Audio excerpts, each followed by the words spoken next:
L'eau froide sur son visage lui coupe le souffle. Nin plonge ses mains dans la bassine émaillée, s'asperge le corps. Sa peau frémit. Le poil est faiblard depuis quelques jours, mais elle n'a pas eu le temps de s'en occuper.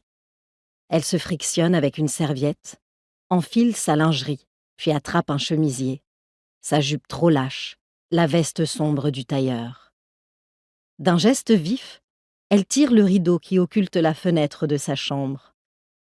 Au-dessus de Suresnes, le ciel de février peine à s'éclaircir. Elle reste immobile quelques instants. Avant une épreuve décisive, elle ressent toujours un étourdissement avec ce goût sous la langue, celui du sang ou de la peur. Elle tire l'édredon et remplume l'oreiller.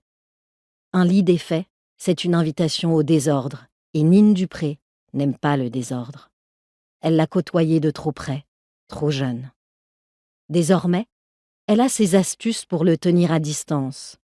D'un regard, elle survole son domaine.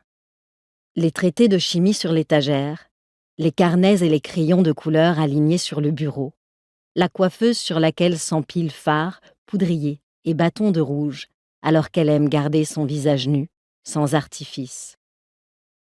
Au-dessus du miroir, le papier peint se décolle à cause de l'humidité. Quand le fils de sa logeuse a proposé de s'en occuper, elle a refusé.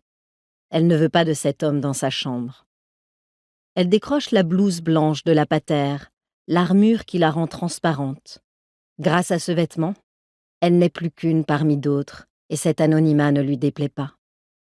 Au même moment, dans les pavillons et les immeubles collectifs de cette petite ville de l'Ouest parisien, les centaines d'employés de François Coty saisissent aussi leurs blouses et leurs manteaux, en criant aux enfants de se dépêcher. D'innombrables talons claquent sur les trottoirs. L'armée est en marche, des bataillons de petites mains qui redessinent le monde des femmes. Certaines peinent pour ne pas glisser sur les plaques de verglas, surtout dans les rues en pente qui dévalent vers la Seine. Le chapeau enfoncé jusqu'aux sourcils, les mains dans les poches parce qu'elle a oublié ses gants, Nin rejoint le flot des ouvrières. Son chemin jusqu'à la cité des parfums est sans détour. Elle n'a pas de petits à déposer à l'école. Sa mère ne manque jamais une occasion de lui en faire le reproche. Elle avance en somnambule au cœur de l'essaim. Une pointe de douleur bat contre ses tempes. Voilà 3 mois que sa composition virevolte dans son esprit et qu'elle tente de la saisir par une formule rigoureuse. Elle a réalisé des dizaines d'ébauches, ajustant les éléments au gramme près, sans jamais atteindre l'alchimie miraculeuse qui permet à l'intuition d'un parfum de s'incarner en certitude.